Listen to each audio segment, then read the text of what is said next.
मान लिए कि आप चार दोस्त हैं, चारों मिलकर के कुछ करने का प्लान किए, मौखिक एग्रीमेंट हुआ, किसी के एक अकाउंट में पैसे जमा किए गए, काम शुरू हो गया। लेकिन एक दोस्त की नीयत में खोट आ गया। काम होने के बाद, पैसे आने के बाद वो सारे पैसे मार गया और बाकी के लोग अपने आप को ठगा हुआ महसूस करने लगे। ऐसे में उनको क्या कानूनी सलाह मिल सकती है, क्या कानूनी प्रावधान हो सकता है, कैसे वो अपने पैसे वापस हासिल कर सकते हैं, इसी मामले को लेकर के आज हम वकील साहब से बात करते हैं। आइए चलते हैं। वकील साहब, जैसा कि आपने सुना कि कुछ दोस्त मिलकर के कंपनी बनाते हैं और पैसे इकट्ठे करते हैं, धंधा शुरू करते हैं और उसमें से एक आदमी जो है सारा का सारा घपला कर देता है और गबन कर लेता है और सारे लोग जो है बाकी के मित्र ठगे हुए महसूस करते हैं। तो ऐसे में उनके पास कोई एविडेंस भी नहीं होता है कि हम कैसे साबित करें कि हमारे साथ बात हुई थी, हमने पैसे दिए थे। तो ऐसे में वो क्या कर सकता है? देखिए, इसके कई एंगल हैं। सबसे पहले तो सतर्कता ये बरतनी चाहिए कि जब आप पार्टनरशिप में कोई काम कर रहे हों तो उसके लिए आप एक पार्टनरशिप डीड बना लीजिए। कंपनी की बात करते हैं तो कंपनी का भी एक कंपनी के फॉर्म में उसका भी आर्टिकल्स ऑफ एसोसिएशन होता है, उस तरीके से आप तैयार कर लीजिए, तब ज़्यादा बेहतरी होगी। अगर आपने ऐसा नहीं किया है, पार्टनरशिप डीड भी कोई नहीं तैयार किया है और वैसे ही मौखिक आधार पे एग्रीमेंट करके आप लोग कोई काम यदि शुरू कर देते हैं तो उसका कोई लीगल एविडेंस, डॉक्यूमेंट्री एविडेंस तो होता नहीं है। लेकिन चूंकि हम लोग भारत के रहने वाले हैं और भारत में पहले के ज़माने से जो परंपरा चली आ रही थी उसमें मौखिक रूप से भी यदि कोई अंडरटेकिंग देता था, कोई प्रॉमिस करता था, कोई वादा करता था, कोई एग्रीमेंट करता था तो उसकी जुबान की वैल्यू हुआ करती थी। अब आज के ज़माने में सारे मानदंड बिगड़ते चले जा रहे हैं, नैतिकता समाप्त होती जा रही है, धोखाधड़ी शुरू हो गया है, विश्वासघात शुरू हो गया है। जहां लोग विश्वास करते हैं वहीं विश्वासघात हो जाता है। इसलिए इसके लिए पहले तो सतर्कता जरूरी है। लेकिन यदि आपने ऐसा कोई सतर्कता का काम पहले नहीं किया और इस तरीके से उलझन में आप फंस गए जहां पर कि लाख, 2 लाख, 5 लाख, 10 लाख रुपए का कोई एक दोस्त, एक साथी, एक पार्टनर गबन कर लेता है, सारे पैसे यदि किसी एक व्यक्ति के हाथ में जमा हो रहे हैं या किसी एक व्यक्ति के बैंक अकाउंट में जमा हो रहे हैं और 5 लोगों ने मिलकर के आपस में एग्रीमेंट करके एक पार्टनरशिप फर्म की तरह काम किया है, तो काम तो सबने मिलकर के किया। क्योंकि एग्रीमेंट होता है तो एग्रीमेंट के सर्टेन टर्म्स कंडीशंस होते हैं, शर्तें होती हैं। इस सब मिलकर के कौन आदमी क्या काम करेगा, नहीं काम करेगा, तो उसके परिप्रेक्ष्य में यदि सबने काम किया और पैसा कोई एक व्यक्ति हड़प गया तो वैसी स्थिति में लोग समझते हैं कि उनके पास कोई एविडेंस नहीं है और जो हड़प जाता है वह भी इसी नियत से, इसी कारण से हड़प लेता है कि कानून उनका कुछ बिगाड़ नहीं सकता है, क्योंकि वैसे कुछ लीगल एविडेंस नहीं है। लेकिन ऐसा भी नहीं है।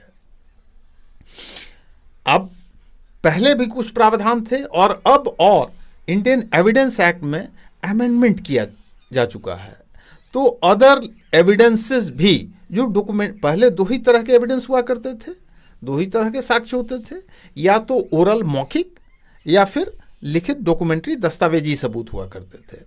तो इन परिस्थितियों में जैसा आपने कहा, जैसा आपने बताया, जो स्थिति परिस्थिति एक्सप्लेन किया कि वहाँ पर कोई डॉक्यूमेंट्री एविडेंस नहीं है, मौखिक एग्रीमेंट है, तो मौखिक एग्रीमेंट का कोई लिखित डॉक्यूमेंट्री एविडेंस तो है नहीं, दस्तावेजी सबूत नहीं है। लेकिन उसका एक एस्पेक्ट ये है कि यदि मौखिक एविडेंस हुआ, मौखिक एग्रीमेंट हुआ और सब लोग मिल करके काम किए और उसी काम के एवज में पैसे आए, तो सबने मिलकर काम किया, इसका तो कुछ एविडेंस होगा ही होगा। मौखिक रूप से भी, लिखित रूप में भी हो सकता है। तो जो उसके सबूत आएंगे, जो ओरल एविडेंस आएगा, इसका भी यदि सब मिल करके ये काम ये किए, ऐसे किए, ऐसे किए, ये एग्रीमेंट हुआ था, मौखिक रूप से जो भी एग्रीव्ड पार्टी हैं वो, और उनके किसी के सामने यदि इस तरह की बात हुई है तो वह आदमी भी सपोर्ट करेगा। तो सबके ओरल एविडेंस भी कोर्ट में लिए जाते हैं, न्यायालय में। सभी लोग यदि इस बात की पुष्टि करते हैं न्यायालय में, तब उसको दंडित भी किया जा सकता है जो बेईमानी किया है, और उस राशि पर जो अमाउंट, जो रुपए इकट्ठा हुए उस पर्टिकुलर मद के लिए, जिस एग्रीमेंट के एवज में, जिस पर्टिकुलर काम के लिए, उसमें सबको हिस्सा भी दिलवाया जा सकता है। लेकिन इसके लिए आपको क्रिमिनल केस भी करना पड़ सकता है, जहां पर आप क्लेम करेंगे कि हमारे साथ विश्वासघात किया गया है, क्रिमिनल ब्रीच ऑफ ट्रस्ट, जो कि एक पनिशेबल ऑफेंस है इंडियन पेनल कोड के तहत, और सिविल सूट में भी आप जा सकते हैं उस अमाउंट को क्लेम करने के लिए। तो कानूनी प्रावधान तो हैं, लेकिन उसके लिए आपको आगे आना होगा और सारे सबूत इकट्ठे करने होंगे। उसके अलावे साथ साथ अब इलेक्ट्रॉनिक एविडेंस भी आना शुरू हो गया है, उसको भी सबूत में लिया जाता है। अब जैसे मान लिया मोबाइल से मैसेज कोई किसी को करता है, बुला रहा है, उसमें कुछ इस तरह का ये काम करना है, कन्वर्सेशन है, मौखिक रूप से कन्वर्सेशन है, उसको यदि आप रिकॉर्ड कर लेते हैं, वीडियोग्राफी का है, या व्हाट्सएप से कोई मैसेज भेजता है, तो ये सारे कुछ अब एविडेंस में काउंट किए जाते हैं। और तो ये मान लिया जाएगा, क्योंकि एक केवल डायरेक्ट सीधा एविडेंस एक अलग होता है, और दूसरा सर्कमस्टांशियल एविडेंस होता है।